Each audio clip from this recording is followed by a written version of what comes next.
Lance Stroll is washed. Stroll going into the barrier. Big crash on Stroll board. going into the barrier. Stroll going into the barrier. Stroll going into the barrier. But you already knew that. He's 38 points off of Fernando Alonso this season. Last season, it was 132 points. Over the course of these 2 seasons, he's cost the team over $4.5 million in damages. And with a man of the stature of Adrian Newey joining the team from the start of 2025 to design that car, if Aston Martin are serious about championships going forward, they have to get rid of Lance Stroll. The other big factor is that, let's face it, Fernando Alonso isn't getting any younger, so bringing a new potential team leader in sooner rather than later would benefit the team massively. So in my mind, there's 4 realistic options that Aston Martin could look to go for if they get rid of Lance Stroll. And I've divided them into the boring choice, the exciting choice, the wholesome choice, and the smart choice, the one that I would go for. So let's kick it off with what I believe to be the most boring choice, the obvious one, which is Felipe Drugovich. If you don't know who Felipe Drugovich is, then he is one of those unlucky Formula 2 champions that didn't get the opportunity to make the step up into Formula 1. Partially because Lance Stroll is at Aston Martin and he was an Aston Martin junior driver. He won the Formula 2 championship in 2022 and has remained as Aston Martin's reserve driver for the 2 seasons following that. He completed the 2023 pre-season test with Aston Martin when Lance Stroll was out injured. He's been doing development and simulator work for the team for the last couple of seasons. He's also done a fair few FP1 sessions for the team last year and one this year in Mexico. So it's fair to say that he's got a decent amount of in-car Formula 1 experience for someone that's never competed in a race weekend. The Brazilian fans certainly seem to think that Drugovich is the driver that Aston Martin should be going for, as when Lance Stroll crashed out on the formation lap in Brazil a couple of weeks ago, you can hear the fans literally chanting his name as Lance Stroll binned it.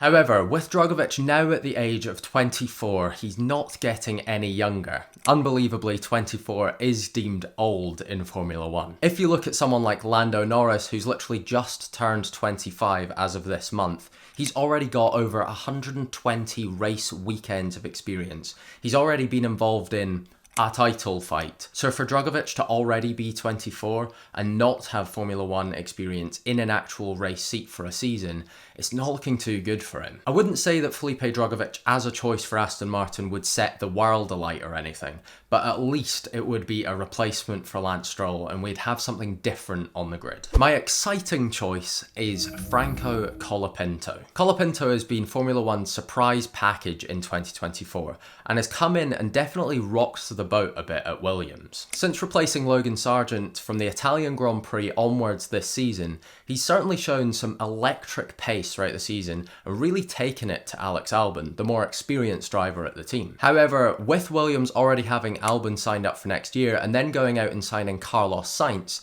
there's no place for Franco Colapinto at that team. Despite this, there's reports of Williams charging a $20 million buyout fee if a team were to want to sign Colapinto for next year. Fortunately here, we're talking about Aston Martin, and Lawrence Stroll has an absolutely obscene amount of money. So if they wanted to make it happen, then Aston Martin are definitely a team that are capable of it. However, he has shown that in amongst this incredible pace, he can be a little bit crash happy. We've seen incidents such as him in Baku at FP1 putting it in the wall. At the Brazilian Grand Prix in slippery conditions, he dropped it under the safety car. And then most recently at the Las Vegas Grand Prix, he put it in the wall in qualifying and ended up having to start from the pit lane in the race. But I think with a full-time race seat, these issues can definitely be ironed out. Not every driver has to be perfect from the get-go. If Aston Martin were to bring in Franco Colapinto, I do think that they would be hoping that Fernando Alonso is going to stick about for a bit longer so that he can provide the consistency for the team whilst Franco develops that side of his driving. Up next, my wholesome choice for the drive is Sergio Perez. Perez, of course, was at this team between 2024 and 2020 for a full 8 seasons when the team were Force India and then Racing Point. It was here that Perez really developed his reputation. He was constantly being considered as one of the best midfield drivers in Formula 1. He managed to finish as high as 4th in the championship in 2020, a season where he scored 125 points,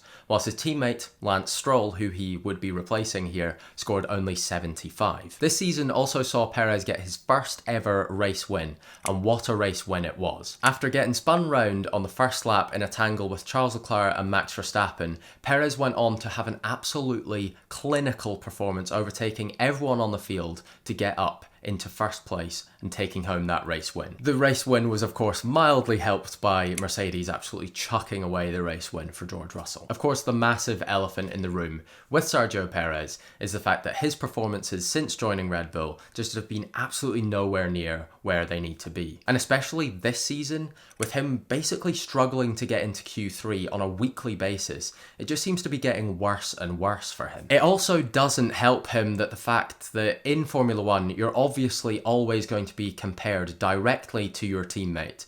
And Sergio's teammate right now just happens to be the absolute class of the field, Max Verstappen, who's just won his 4th world title on the bounce, this one with 2 races to spare. So honestly, I think for Perez's sake, getting out of there is the best move he can make for his Formula 1 career. But as much as he would be giving up a potentially race-winning car for every race that he turns up to, currently his stock price in Formula 1 is plummeting and plummeting down with every single race that goes by. And with the Silverstone-based team, Perez of course has years of experience built up there. He's got relationships built up there. Maybe going back to a more comfortable environment for him would help him bring out the best side of his driving again. He knows that he's been able to maximize the performance of the car at that team previously. He knows he's been able to lead that team previously. Maybe that's where he needs to be. And if Aston Martin were to be able to bring Perez back to the team, and he was to be able to find that form again that he used to have whilst driving there, then that could be an incredible relationship for the team to have. And finally, my smart choice for Aston Martin to go for going forward is none other than Yuki Tsunoda. Tsunoda just doesn't seem to be getting the chance at Red Bull. Every time there's a driver choice to be made, they bring in Daniel Ricciardo to try and test him. They bring in Liam Lawson to try and test him. It never seems like they have the faith to go for Yuki Tsunoda. And if Red Bull aren't to promote Yuki again, I think his best option is to jump ship. Ever since the 2023 season started, Yuki has been comprehensively beating every single teammate that has been put in his way, whether that be Nick de Vries, Daniel Ricciardo, or Liam Lawson. And he's been putting in some amazing performances along the way.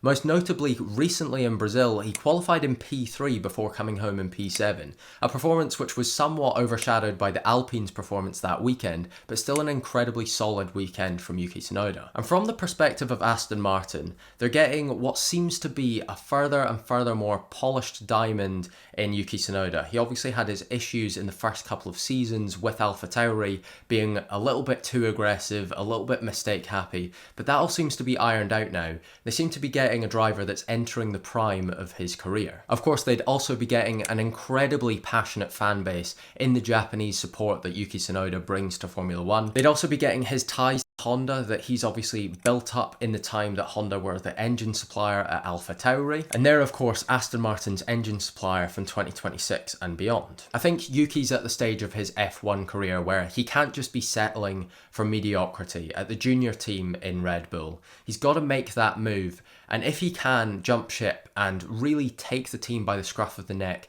bring it forward, then he could start to build that team around him and really lead it going forward. With all that being said, who do you think that Aston Martin should replace Lance Stroll with? Obviously, there were some outlandish claims that Max Verstappen was going to follow in Adrian Newey's footsteps when that story first broke. I really can't see that happening unless Aston Martin really start to show some good development going forward. And we obviously have no idea how that Honda engine is going to perform going into 2026. And finally, and somewhat most importantly, do I think that Aston Martin are going to finally come to their senses, see that Lance Stroll is holding them back, and make the change going forward that we would all love to see? No.